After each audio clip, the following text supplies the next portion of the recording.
학생 여러분 안녕하십니까? 지적장애아 교육 6주차 1차 시수업 시작하겠습니다. 이번 주는 제5장 지적장애의 진단, 평가, 배치에 관한 부분을 살펴보도록 하겠습니다.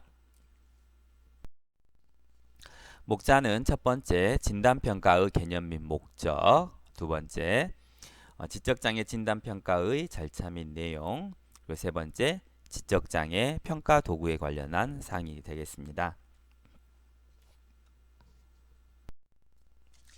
그럼 우선 진단평가의 개념 및 목적에 대해서 살펴보도록 하겠습니다. 지적장애 진단평가의 목적은 우리가 이제 이번 단원 1에 이런 진단평가는 이제 교육적 부분이 이제 물론 우리는 당연히 교육적 부분으로 진단하고 평가하고 나머지 판별해야 되겠지만 어떻게 보면 우리가 병원에서 하는 그 병의 진단 평가에 관련된 것과 거의 유사하다고 생각하시면 좀 더 이해가 쉬울 거예요. 그래서 두 가지를 혼용하면서 여러분께 설명드리도록 할게요. 진단 평가의 목적은 크게 세 가지로 나눠집니다. 첫 번째는 평가의 목적은 교육 배치, 두 번째는 교육 내용의 결정, 세 번째는 학생의 교육에 대한 요구의 평가입니다. 그러니까 세 가지를 하기 위한 거예요. 어디에 배치를 시킬 거냐, 일반학급이냐, 특수학급이냐, 특수학교냐, 그 다음에 교육 내용, 학생에게 어떤 교육을 시킬 거냐. 그러니까 이 학생은 기능적 기술을 교육할 거냐, 일반 교육 과정을 할 거냐, 아니면 기본 교육 과정을 할 거냐. 또 학생이 요구하는 게 뭐냐. 이 학생은 의사소통 능력이 부족하기 때문에 그걸 요구하느냐, 아니면 인지 능력이 부족해서 그걸 요구하느냐, 아니면 이 아이는 사회성이 부족하느냐. 이런 것들 요구를 평가하는 거죠. 그래서 근데 그것을 평가하는 것이 그냥 하는 게 아니라 가장 중요한 것, 개인의 특성을 측정하는 거죠. 그러니까 측정, 그러니까 객관적이라는 거죠. 주관적이 아니고 객관적이고, 그 다음에 비과학적인 게 아닌 과학적인. 그래서 개인적 특성을 측정해서 교육 배치, 교육 내용의 결정, 그리고 학생의 교육 요구에 대한 평가를 하기 위한 것이 진단 평가의 목적이고요. 그리고 진단 평가를 위해 얻은 자료들이 많겠죠. 측정을 해서 많은 자료를 얻었으면 그걸 하나로 쓰는 게 아니고 통합합니다. 전체적으로 학생 한 명에 대해서 통합하죠. 그리고 학생의 교육적 요구에 부응하는 교육 계획을 수립하는 데. 그러니까 마지막 최종 결론은 교육 계획. 어떤 교육 계획? 교육적 요구에 부응하는 교육 계획을 수립하는 데 사용되어야 한다. 병원 가서도 마찬가지죠.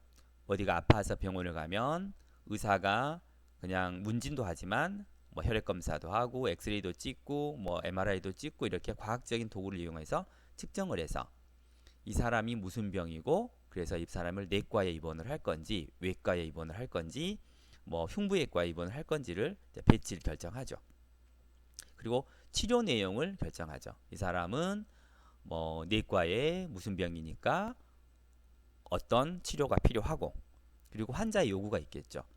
가장 소화가 잘 안 된다, 또는 뭐 혈당이 올라간다, 이런 요구를 혈당을 소화가 안 되면 소화를 시켜줘야 되고, 혈당이 올라가면 혈당을 내려줘야 되겠죠. 이런 걸 하기 위한 것이 병원의 역시 진단 목적이듯이 우리도 똑같은 상황이라고 보시면 되겠습니다. 그리고 평가입니다. 평가의 최종 목적은 아동을 잘 가르치는 거죠. 그러니까 최종 목적은 잘 가르치는 거예요. 그러기 위해서 이제 뒤에 쪽 일들을 하는 거죠. 그래서 첫 번째, 정보를 수집하고, 아동에 관한 정보, 다양한 정보죠. 학교, 가정, 일상생활, 사회성 다 하고요. 수집해서 그걸 어떻게 하죠? 분석하죠. 비교하고 또는 분석하고 또 세부적으로 들어가 보고, 그래서 이제 그 아동에게 어떤 문제가 있는지, 학습의 문제가 있냐, 사회성의 문제가 있냐, 일상생활의 문제가 있냐, 기능적 기술의 문제가 있는지를 확인하고, 그리고 어떤 장애가 있는지, 지적장애냐, 지체장애냐, 뭐 시각장애냐, 지적장애 중에서도 인지적 장애가 있느냐, 또 학습장애가 있느냐, 이렇게 장애가, 그리고 현재의 발달 수준, 이 아이는 10살인데 인지 능력은 8살, 사회성은 9살, 학습 수준은 6살. 이렇게 어느 정도 발달되어 있는지 일반교 비교를 하는 거죠. 그리고 원인은 무엇이냐? 장애의 원인. 이러한 학습 장애가 일어나는 학습의 지체가 일어나는 원인은 뭐고? 지적 장애가 일어나는 원인은 뭐고? 사회성 발달이 지체된 원인은 뭐고? 이런 과정. 그러니까 정보 수집, 분석, 어떤 문제, 장애, 현재 발달 수준, 장애 원인들을 다 수집하고 과정을 거쳐서 마지막으로 평가를 하게 되는 거죠. 그래서 이러한 평가의 속에 우리가 들어가는 것이 진단, 검사, 사정, 측정, 평가, 판별, 이러한 말이 평가 속에 전부 이제 들어가서 함께 사용된다고 이제 보시면 되겠습니다.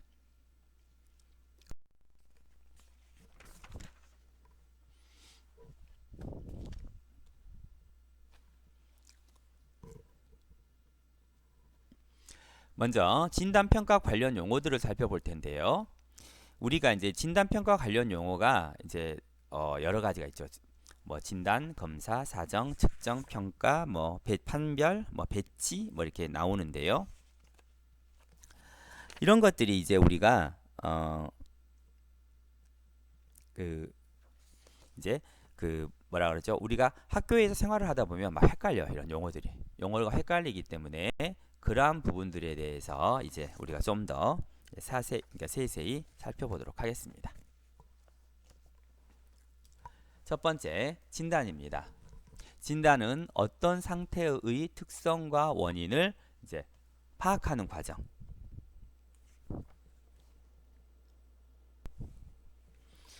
우리가 이제 장애 학생으로 의심되면 이제 그 학생을 파악을 해야 되죠. 그 특성과 원인. 그러니까 특성은 뭐냐? 인지 특성, 지적 특성, 의사소통 특성, 사회성 특성. 이런 것들을 다 파악을 하고요. 거기에 원인은 뭐냐? 의사소통 특성이 지적 장애로 인한 것이냐? 아니면 사회성이 부족해서 의사소통이 잘 안 되는 것이냐? 판단을 하는 거죠. 병원도 마찬가지죠. 환자의 특성이 있어요. 소화가 잘 안 돼요. 그러면 그 소화가 안 되는 원인이 어디서 오느냐? 이렇게 진단을 하게 되는 거죠. 두 번째, 검사를 하게 되는 거죠. 개인의 특성이나 속성을 체계적인 관찰을 통해, 중요한 건 이거죠. 체계적인 관찰을 통해, 그러니까 그냥 관찰하는 게 아니라 체계성이 있다는 거죠. 그러니까 순서도 적이라는 거죠. 그러니까 우리가 병원을 가면 처음에 문진하고 그 다음에 무슨 검사 이렇게 순서대로 받듯이 우리 아이들도 검사를 할 때 그냥을 하는 게 아니라 체계적인 도구가 있어요. 근데 우린 주로 뭐 엑스레이를 찍거나 MRI를 찍는 게 아니라 관찰을 하죠. 관찰을 하거나 어떤 과제를 주고 그것을 풀어보게 하거나, 이렇게 해서 행동 표본을 알아보기 위해 사전에 정해진 규칙이나 절차에 따라 실시하고 채점하며 해석하는 것을 의미한다. 그러니까 어떤 도구도 당연히 이제 정해져 있는 도구들인 거죠. 그 도구를 가지고 당연히 이제 순서에 맞춰서, 그런 어떤 절차에 맞춰서 우리가 평가를 하는 것입니다. 세 번째, 이제 그러고 난 사정이 되는 거죠. 양적 질적인 특성을 파악하는 것, 피험자의 상태를 종합 평가한다는 의미가 내포되어 있다. 그러니까 종합 평가한다라는 거죠. 우리가 이제 여러분들이 이제 대학을 들어올 때 입학 사정관제라는 걸 하잖아요. 입학 사정관제를 하면 이제 양적인 거는 뭐죠? 양적인 거는 정량 평가라고 해서 여러분의 성적이죠. 성적을 학교 시험 성적도 있지만 출석 성적, 뭐 이런 성적들.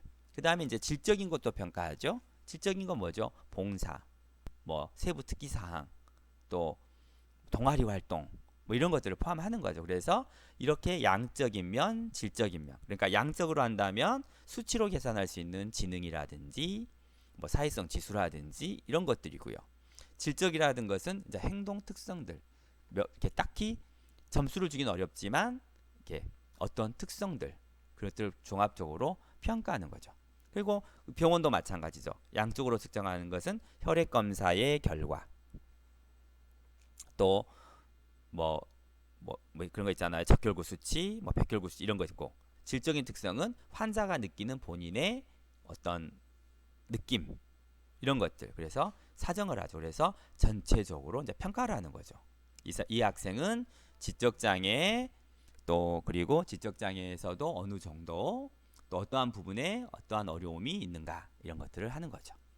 그리고 이제 측정을 하게 되는 거죠. 측정은 양적인 면을 측정을 하는 거죠. 그래서 인간의 행동이나 사물, 사건의 증거를 수집하여 숫자로 표시하는 것. 그러니까 반드시 숫자로 표시되기 때문에 검사 도구를 사용해야 돼요. 우리가 흔히 말하는 웩슬러 검사, 사회성수도 검사, 인물화 검사, 또 유아용 위스크 검사 이런 검사 도구를 이용해서 측정을 하는 거죠. 그리고 이제 이러한 모든 자료들을 가지고 이제 평가를 하게 되는 거죠. 그리고 평가 이후에 그 사후 평가하고 처치하고 나서 사후에 어떤 결과가 나오는지까지도 이제 같이 포함하는데요. 그래서 특성, 활동, 프로그램이 얼마나 바람직하고 능률적이며 가치 있는가를 판단하는 거죠. 그러니까 이제 측정됐으면 그 학생이 뭔가를 처치하고 나면 뭔가 어떻게 변화되는가. 그래서 프로그램이 처치 시행 후 효과를 측정한다는 것. 그래서 양적인 면, 질적인 면 모두 하고요. 그리고 거기에 대한 가치를 판단하는 거죠. 그래서 어떤 것들은 효과가 좋았고 어떤 것들은 효과가 없었고 그래서 어떤 것들은 좀 더 지속적으로 할 필요가 있겠고 어떤 것들은 뺄 거고 또 어떤 것들은 추가할 거고 그래서 미래의 방향을 설정해 주는 것입니다. 그래서 진단, 검사, 사정, 측정, 평가 판별이라는 용어죠. 판별 아동이 지닌 이상성 혹은 교육상의 현저한 문제성을 파악하기 위한 선별 및 평가 활동을 통하여 개인의 능력 및 심리적 특성이 같은 사람을 구분하는 진단 활동. 그러니까 우리가 장애를 이야기할 때 여러 가지 말을 하지만 결론적으로는 판별이라는 말을 합니다. 그래서 이 아이가 장애인가 아닌가, 이 아이가 일반 교육을 받아야 될 것인가 특수교육을 받아야 될 것인가 판별하죠. 의사들이 환자를 마찬가지죠.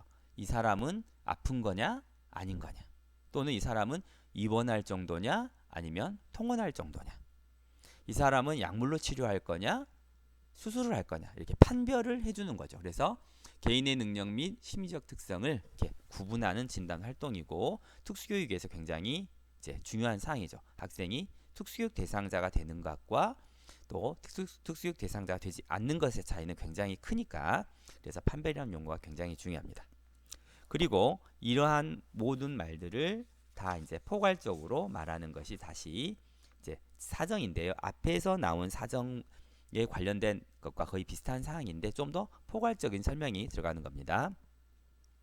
대상에 대한 정보를 제대로 갖고 있지 않은 상황에서 피험자의 능력이나 교육적 요구를 보다 종합적으로 측정하는 과정.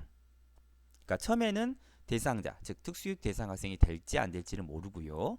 정보도 없어요. 그런 상황에서 그 능력과 요구를 이제 종합적으로 측정을 하는 거죠. 그래서 교육적 의사결정에 필요한 자료를 수집하는 과정. 그러니까 교육적 의사결정. 우린 교사들이니까요. 그래서 이 학생이 어떤 교육적으로 배치를 할 것인가, 어떤 교육적 자료를 제공할 것인가, 어떤 교육적 도움을 제공할 것인가를 결정하는 과정이고요.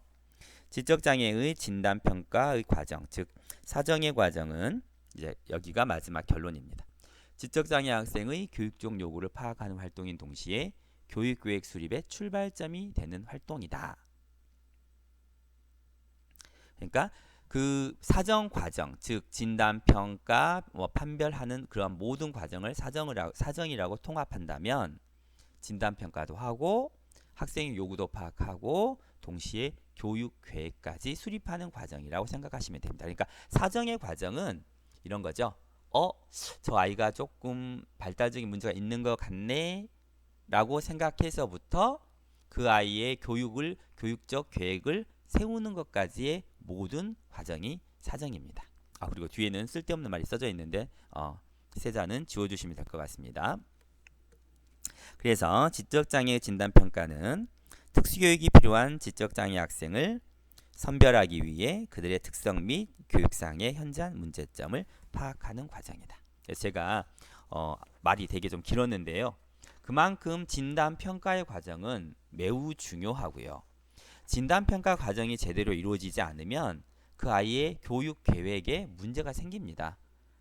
교육 계획에 문제가 생기다 보면 정작 그 아이에게 필요한 것들을 교육하고 지원하는 게 아니라 엉뚱한 걸 교육하고 지원하면서 많은 시간과 또 돈을 많이 소모하게 되는 상황이 생겨버리는 거죠. 특히나 돈보다는 아이의 시간을 많이 소모해버리는 문제점을 갖기 때문에 진단평가의 절차가 매우 중요합니다. 그래서 진단평가의 목적을 계속 제가 말씀을 드리고 있는데요. 이제 좀 더 구체적으로 나와서 이제 더 설명을 드리겠습니다. 앞부분에서도 말했지만 그 진단평가의 가장 큰 마지막 목적은 교육 배치와 교육 내용을 결정하는 거죠. 그래서 뭘 통해서요?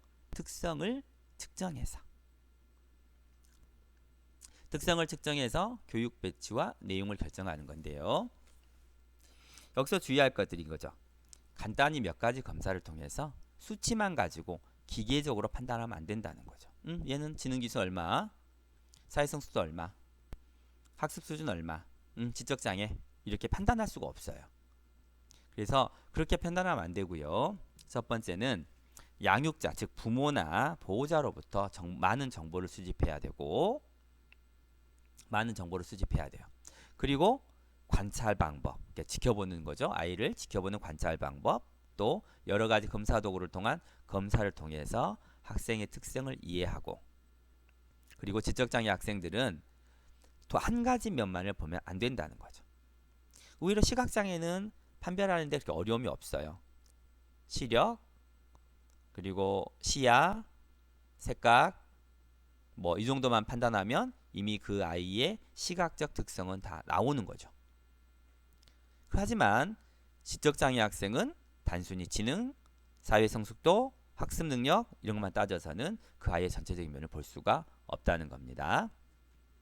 진단평가는 학생에게 적합한, 이미 말씀드렸죠, 교육계획을 수립하기 위한 절차예요. 그런데 여기서 중요한 거는 합당한 절차에 의해서 이루어져야 된다는 거죠. 합당한 절차. 매우 중요한데요. 아무리 좋은 진단평가의 도구를 가지고 아이를 평가하고 배치를 했다 하더라도 합당한 절차를 밟지 않으면 무효입니다. 그래서 합당한 절차에는 당연히 부모가 동의해야 되고요. 부모가 동의가 가장 선행돼야 되고요. 그 다음에 공인기관에서 진단평가를 해야 돼요. 공인기관이라고 하는 것은 이제 가장 큰 두 가지죠. 교육청, 그러니까 교육청에는 학교도 포함되겠죠. 그리고 의료기관. 그리고 검사 도구는 당연히 인증 절차가 끝난, 그러니까 인증이 된 객관적인 검사 도구를 통해서 이런 절차, 그러니까 합당한 절차는 부모 동의, 공인기관, 그 다음에 인증된 도구를 통해서 이루어져야 되고요.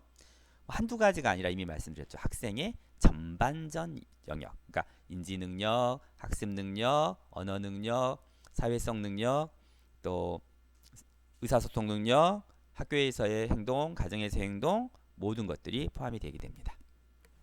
그래서 진단평가 목적의 이제 결론을 말씀드리면요. 학생의 진단 목적은 지적장애 학생이 학습이나 행동 면에서 얼마나 차이가 나느냐, 누구부터 정상 아동으로부터 얼마나 이탈되어 있는가를 이제 알아내고 객관적 검사를 통하는 거죠. 그리고 개인 간 차이에 대한 정보를 이제 알아내야 되고 또 개인 내 차이를 알아내야 돼요. 그런데 여기서 중요한 거는 개인 내 차이가 훨씬 더 중요하다는 거죠. 그 아이의 강점은 무엇이고 약점은 무엇인가를 판별해내는 개인 내 차이가 중요하고요. 개인 간 차이에 초점을 두면 안 된다는 거죠. 개인 간 차이를 초점을 두면 이 지적장애 학생의 진단평가는 낙인 찍는, 그러니까 라벨링의 효과만 커질 뿐이고요. 개인 간 커지고 오히려 효과는 떨어지기 때문에, 교육적 효과는 떨어지기 때문에 개인 간 차는 중요하지 않고 그 학생의 강점과 약점을 판별하는 개인 내 차가 훨씬 더 중요하다는. 그래서 진단평가 목적은 개인 내 차를 판별하고 그 아이에게 필요한 교육 배치와 내용을 결정하기 위한 합법적인 합당한 절차다라고